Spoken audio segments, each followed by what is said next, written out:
Hello, I'm Joseph Graff. This video is one part of a 500-part video series where I analyze the 500 largest companies in America. If you'd like to check out my other videos where I conduct stock analysis on other companies, I will include the link in the description. Also, I'd like to say that if you enjoyed today's video, please make sure you hit the like button and subscribe to the channel. Also, hit the notification bell so you'll be notified whenever I post future updates. Lastly, I'd also like to talk about M1 Finance. M1 Finance is running a great promotion right now where if you sign up using my referral link, we both receive $10 that we can use to invest in the stock market. I'll include my referral link below. Thank you all for watching, and here's the video. The company Apple was founded in 1976 in Cupertino, California by Steve Jobs and Steve Wozniak. Apple specializes in personal computers, cell phones, tablets, music, and applications for personal devices. Some of their most famous products include the iPhone, the iPad, the Mac, and they also offer services such as Apple Music and apps on the App Store. Apple's operating segments include an iPhone segment, a Mac segment, an iPad segment, a wearables, home, and accessories segment, and also a services segment. In 2019, the company's largest segment was their iPhone segment. This segment made up 54.7% of the company's total sales. The services segment has been growing the fastest for Apple, and it grew 40% year over year from 2018 to 2019. Apple is currently the second largest company in America, and it is currently valued at $1.17 trillion. The only larger company in America right now is Microsoft. In this next slide, I will be talking about earnings and earnings growth. These two metrics are important because they are the driving force behind a company's valuation and thus the company's stock price. Companies usually report their earnings every quarter. Large, stable companies tend to have positive earnings, while companies with high growth potential may operate at a loss in the hopes that they will become profitable in the future. Understanding a company's earnings and earnings growth goes a long way in being able to accurately value a company. In 2014, Apple stock earned $6.45 per share. In 2015, they earned $9.22 per share. This represented a growth year over year of 42.9%. In 2016, they earned $8.31 per share. This was an 11% decrease from the previous year. In 2017, they earned $9.21 per share. This was a 10.8% growth year over year. In 2018, they earned $11.91 per share. This was a 22.7% increase from 2017. And in 2019, they earned $11.89 per share. This was a 0.2% decrease from the previous year. This data indicates that Apple has grown on average 13% per year since 2014. Now that we've looked at the company's earnings, we will now talk about its price-to-earnings ratio, also known as PE ratio. PE ratio is calculated by dividing a company's price per share by its past year's earnings per share. Generally, companies with low PE ratios are considered value stocks, while companies with higher PE ratios are considered growth stocks. PE ratio is a useful metric for understanding how Wall Street feels about a stock. In general, a stock with a PE ratio under 15 means investors are somewhat pessimistic about a company's future, while a PE ratio above 30 indicates that investors are optimistic about the company's future.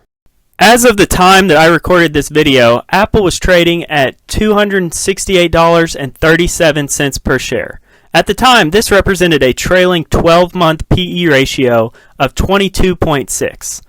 This is higher than the trailing 12-month PE ratio of the Standard & Poor's 500, which at the time of this recording was 21. In this next slide, I will be talking about the company's price-to-earnings growth ratio, also known as PEG ratio. This ratio is calculated by taking a company's PE ratio and dividing it by the company's growth rate in terms of a percentage.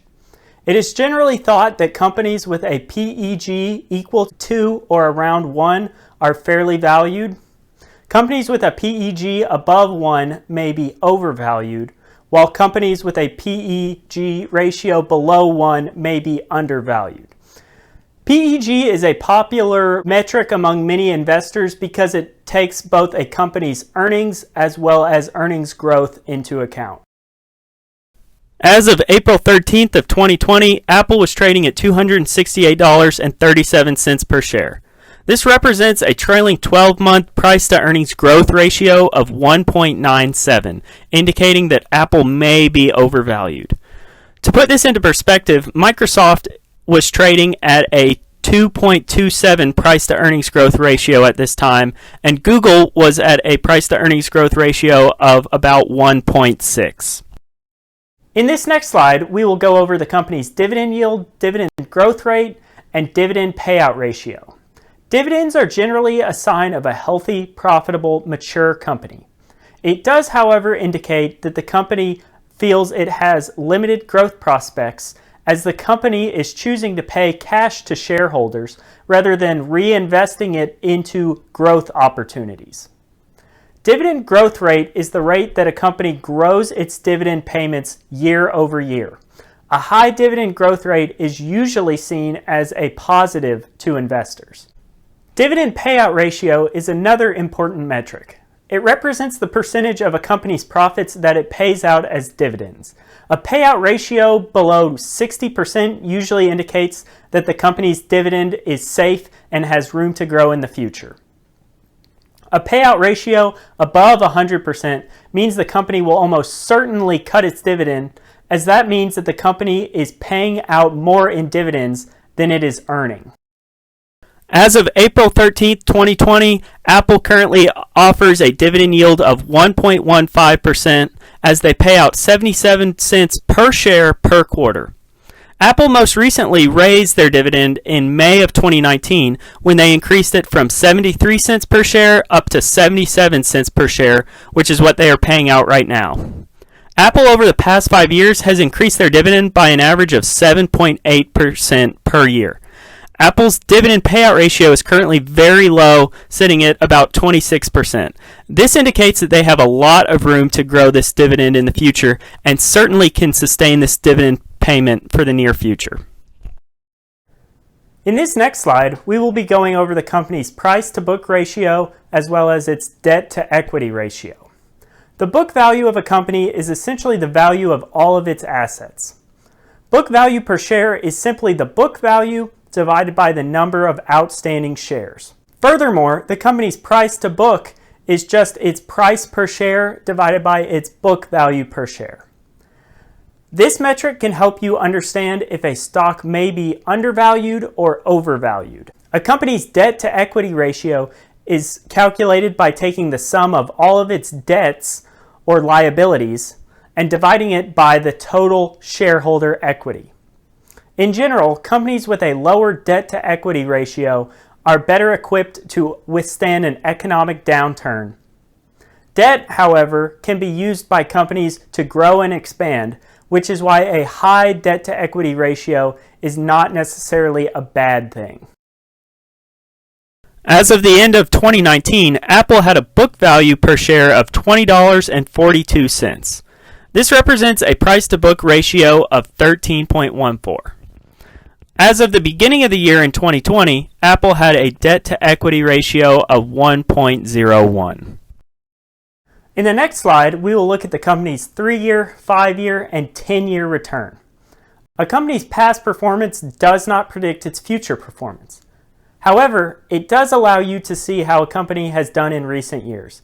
In general, a steadily increasing stock price indicates a company has been operating successfully. If you had bought Apple stock at the beginning of April in 2017 and held on to it for 3 years, reinvesting all the dividends you received, you would have seen an annual return of an average of 20.6% per year. If you had bought Apple stock 5 years ago at the beginning of April and you reinvested all the dividends you received, you'd have seen an annual return on average of 17.3% per year. And if you had bought Apple stock in 2010 at the beginning of April, reinvested all the dividends you received, you would have seen an average annual return of 27.4%. In this next slide, I give my grades for this stock. I'll include grades for how I feel this stock is as a defensive investment, a growth investment, as well as an overall investment. My defensive grade takes into account how well I think the company would do in an economic downturn. My growth grade for the company takes into account how much I expect the stock to grow in future years. Finally, my overall grade is my personal opinion on the stock and whether I feel it is a buy or a sell. Keep in mind that these are my own opinions, and I am not recommending you purchase this stock or make any investment without doing your own research. As a defensive investment, I gave Apple a B. I really think Apple has a lot of diversity in their company. They sell iPhones, that's their main business, that's what they sell the most of, but they also sell personal computing devices such as their Mac and tablets such as their iPad. But what I really like is that they also have a growing services division that I could think can help support them if their iPhone sales drop. Apple has a lot of cash, and I think they wouldn't have too much trouble withstanding a recession.